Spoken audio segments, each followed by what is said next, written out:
The Nokia Lumia 710 is Nokia's second Windows Phone 7 offering.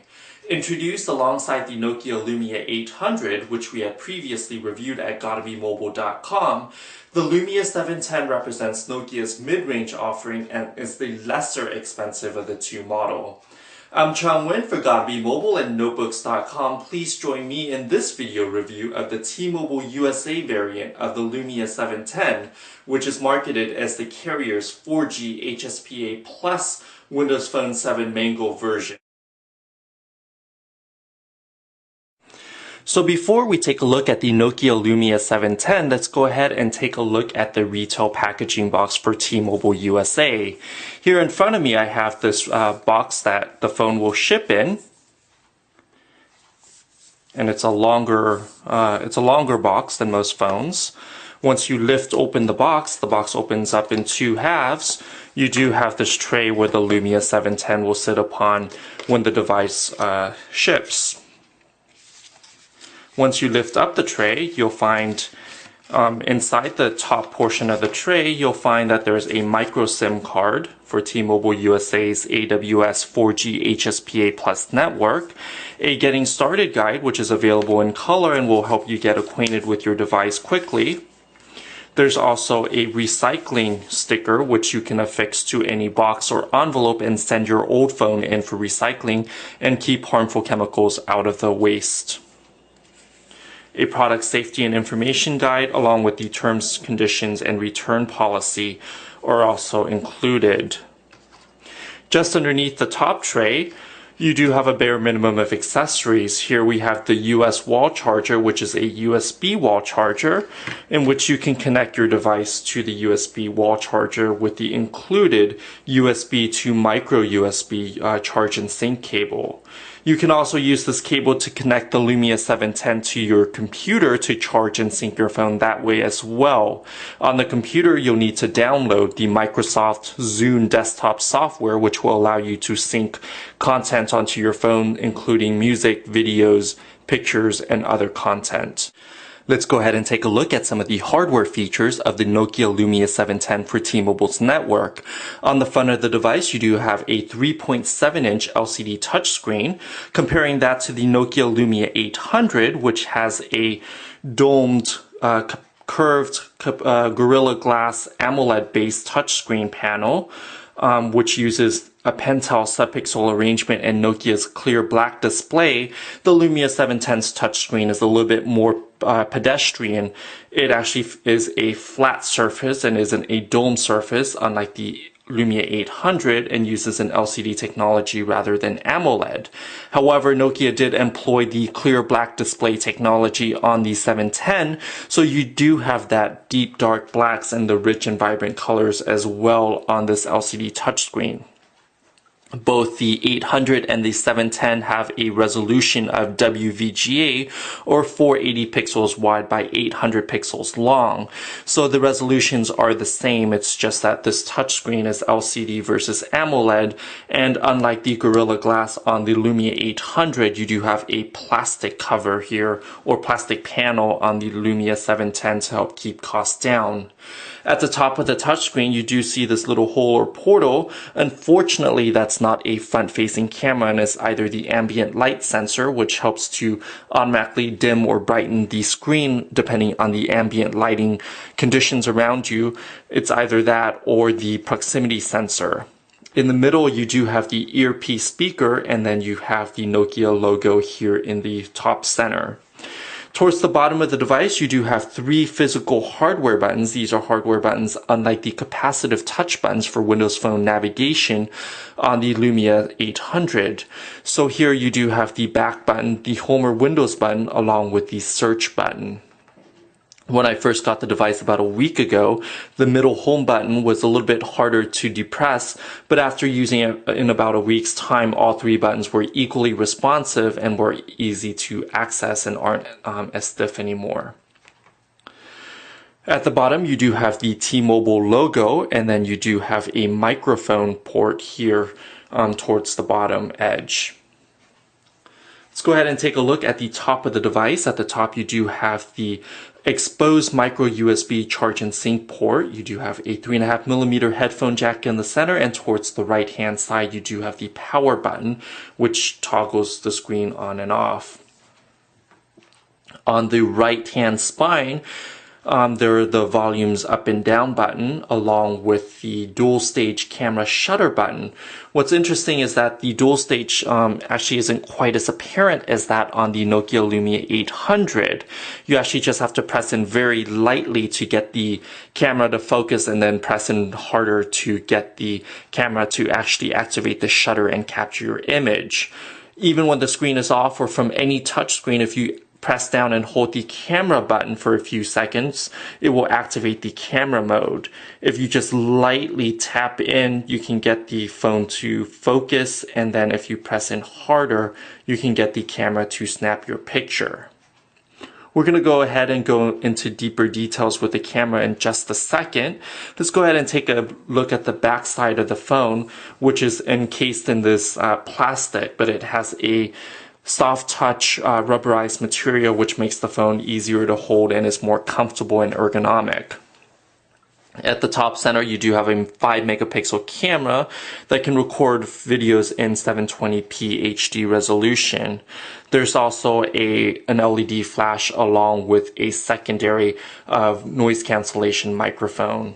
Towards the middle here, the middle top, you do have the Nokia logo again embossed on the back side. On the bottom, you have the loudspeaker for speakerphone calls, and then on the left-hand spine of the phone, you do have this little notch here where you can go ahead and pry open to remove the back battery cover. Once you expose the back battery cover, you can go ahead and remove this battery, which is a 1300 milliamp hour battery, and that will give you access to the micro SIM card, which is a little bit hard to get out. But you do need to remove the battery to have access to that card. The phone itself actually performs pretty well, and the battery life is actually pretty long. You can go for a day or a day and a half without charging with a 1300 milliamp hour battery. So Nokia actually did some great optimizations on the Lumia 710. From a design perspective, the Nokia Lumia 710 may not be as elegant as the Nokia Lumia 800, which is a higher-end smartphone with a lot of more subtle design elements that make it a little bit more polished, including a dome glass touchscreen, curved backside, and tapered ends. But the Lumia 710 does offer a lot of ergonomics and makes it a very practical, functional, and utilitarian smartphone for everyday usage. Users will benefit from this nice curved back surface along with the soft touch rubberized material, which helps the phone be comfortable or fit comfortably in your palm when you're using it for extended periods of time. Also, you can rest your thumb here on the top portion of the side edge, which is a little bit more angled, so you can rest it here comfortably if you're holding your phone in your left hand, or even if you're holding it in your right hand. It gives you a place to rest your thumb.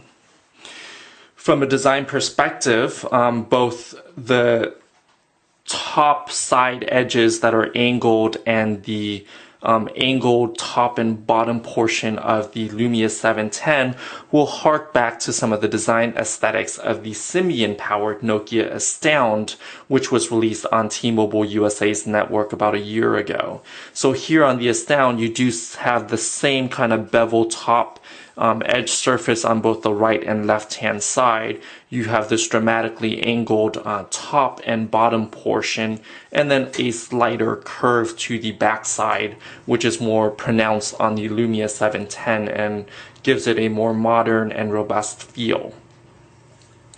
When you're comparing both devices, the Lumia 710 is a little bit wider and a little bit it's about the same height, but it's a little bit wider and a little bit thicker than the Nokia Astound. In my opinion, even though both devices offer a more entry-level smartphone experience, the Symbian-powered Astound here does offer a better fit and finish to the phone. It's a little bit more solid. You do have more glass element on the touchscreen and then metal elements elsewhere. Additionally, on the Astound, you have an 8 megapixel camera. Unfortunately, it's a fixed focus lens, and you do have here a dual LED flash, so you don't have an autofocus, but you do have a fixed focus lens there. On the 710, you have a 5 megapixel camera and single LED flash. So those are some of the subtle differences on the hardware between the Astound and the Windows Phone 7 Lumia 710 that succeeds the Symbian model. Let's go ahead and take a look at some of the software that Nokia and T-Mobile have bundled together on the Lumia 710. Let's go ahead and take a look at some of the software that comes preloaded on the Nokia Lumia 710. The Lumia 710 utilizes the Mango build of Microsoft's Windows Phone 7 operating system, like the Lumia 800. As far as carrier preloaded software, since this is a T-Mobile unit, you will find some carrier branded as well as manufacturer branded preloaded software title. The preloaded content is actually kept to a minimum, and of the preloaded content, many of them will be useful to a lot of new smartphone users who may not have otherwise found some of the content immediately.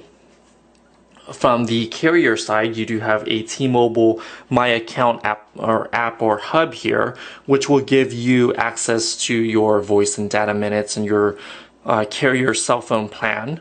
There's also T-Mobile TV, which will give you access to live and on-demand streaming TV content, so you can watch it on the go with your Lumia 710 on your on your T-Mobile 4G HSPA Plus connection.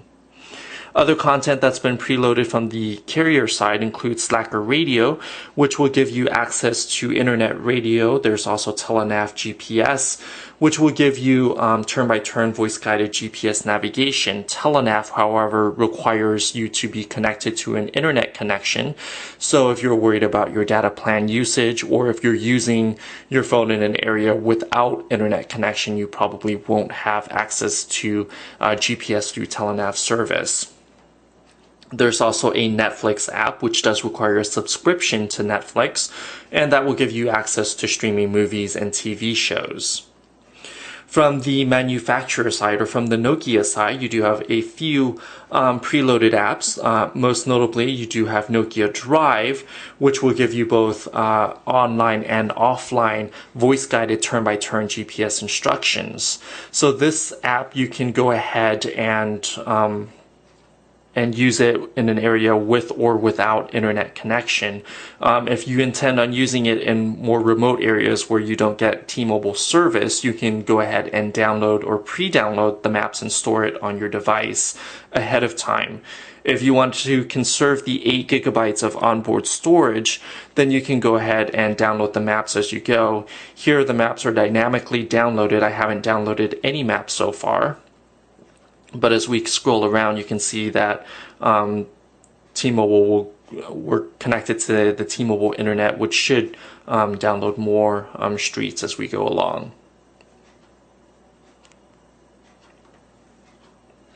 There's also the ESPN hub, which employs the Windows Phone 7 panoramic screens.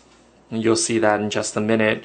This will allow you to follow some of your favorite sports team, catch up on the latest sports news, and the panoramic screen here gives you a glimpse of that there is additional content for you to swipe on. If you look on the right edge of the screen, you can see a little bit of what's going on there, and if you swipe over, you'll see what's going on in successive panels to the right.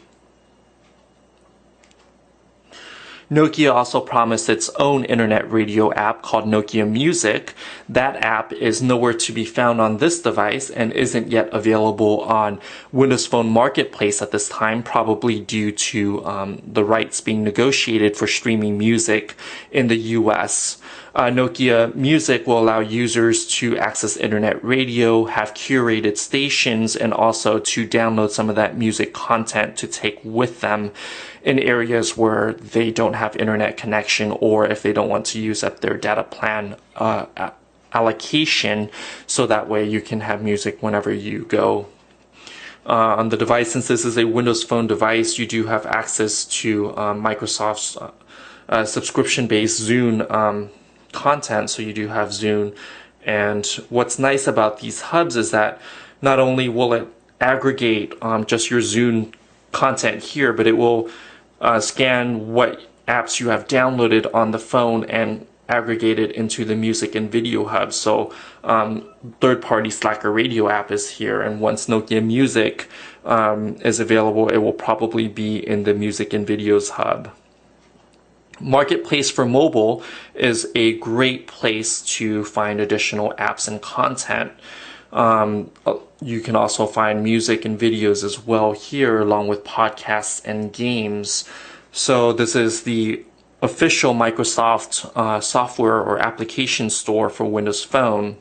If you're unsure of what apps to download on your device, you can go ahead and go into App Highlights, which is a Nokia app that's been preloaded. App Highlights will show you some of the top picks. This is Weber's picks, or Chris Weber's picks, who's the head of Nokia USA, so you can see what Chris Weber has on his smartphone, if you please.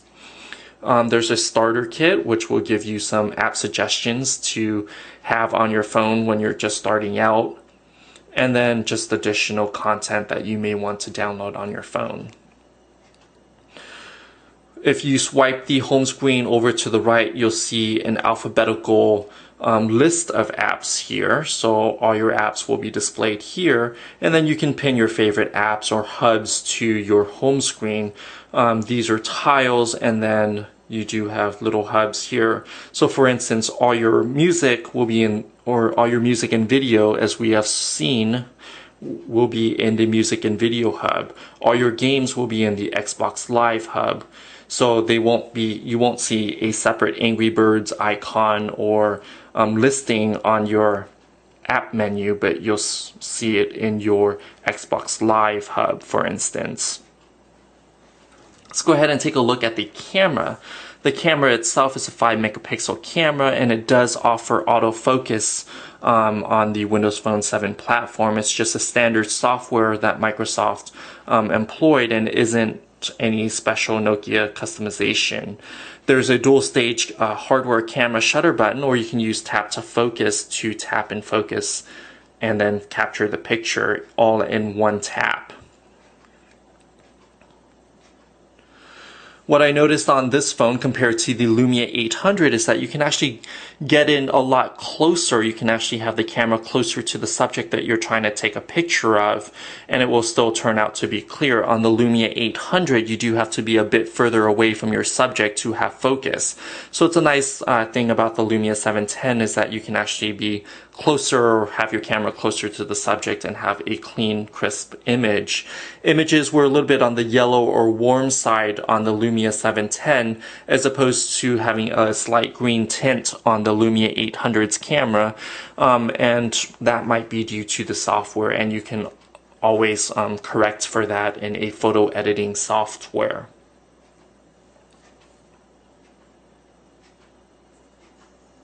So here I was pretty close to the subject, and you can see that the picture turned out rather clear still. And it's multi-touch, so you can pinch to zoom as well. So this is a quick look at some of the software and hardware of the Lumia 710. Let's go ahead and wrap up the video and see how the Lumia 710 stacks up to other smartphones in its class. Expected as a mid-range or entry-level Windows Phone 7 smartphone on T-Mobile USA's network, the Nokia Lumia 710 will cost $50 with a 2-year contract on the carrier's 4G HSPA Plus network. The Lumia 710 is capable of 4G download speeds of up to 14.4 megabits per second theoretical speeds on HSPA Plus. In real-world testing in the San Francisco Bay Area, I find that the download speeds were closer to in the area of 3 to 6 megabits per second. The Lumia 710 does occupy an interesting position in Nokia's product portfolio.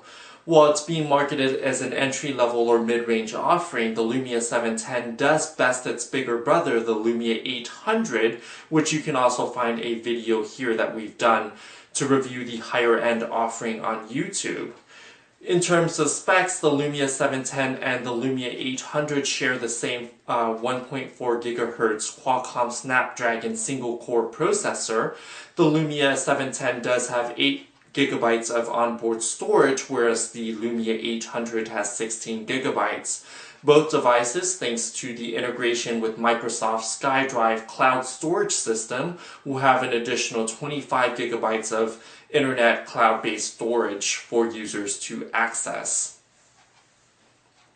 The Lumia 710 does best its bigger brother, the Lumia 800, in a number of key areas where the Lumia 710 appear to trail the 800, at least on paper. First, in terms of the touchscreen, the Lumia 710's LCD-based technology allows the screen to render pictures, text, and videos a little bit more crisp because it doesn't use the AMOLED Pental-based pixel arrangement that the 800 has. The only downfall to the Lumia 710's touchscreen is that it's a flat touchscreen rather than the more elegant curved or dome-shaped touchscreen that's employed on the 800.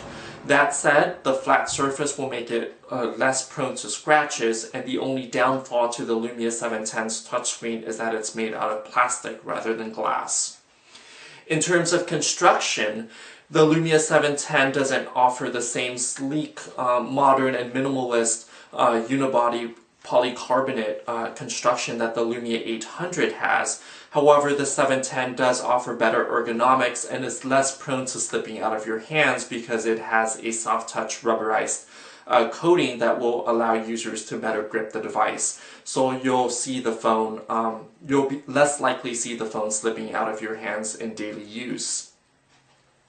When talking about the camera, both cameras offer 720p HD video recording. However, the digital still camera on the Lumia 710 is capped at 5 megapixels compared to the 8 megapixel on the Lumia 800. In real-world usage, the 5 megapixel camera does outperform the 800 in a number of factors. For users who like to take macro pictures, the Lumia 710 does allow you to get closer to your subject to take a crisper photo. In terms of overall focus, the Lumia 710 does allow users to focus better on their subjects, whether up close or from far away. So you do have a better likelihood of capturing a crisper shot on the Lumia 710 versus on the 800, where sometimes I have to take multiple shots to determine which one is crisper in terms of the focus. Both cameras offer dual-stage shutter buttons along with the ability to tap and focus and also capture your picture all in one touchscreen tap. The Lumia 710 offers a lot of bang for your buck and is one of our favorite smartphone picks for a mid-range or entry-level smartphone here at Gotta Be Mobile. For a more detailed look at the Lumia 710, please visit us at gottabemobile.com for a complete review of the Lumia 710. I'm Chung Nguyen for Gotta Be Mobile and Notebooks.com. Thanks for joining us in this review of the Lumia 710.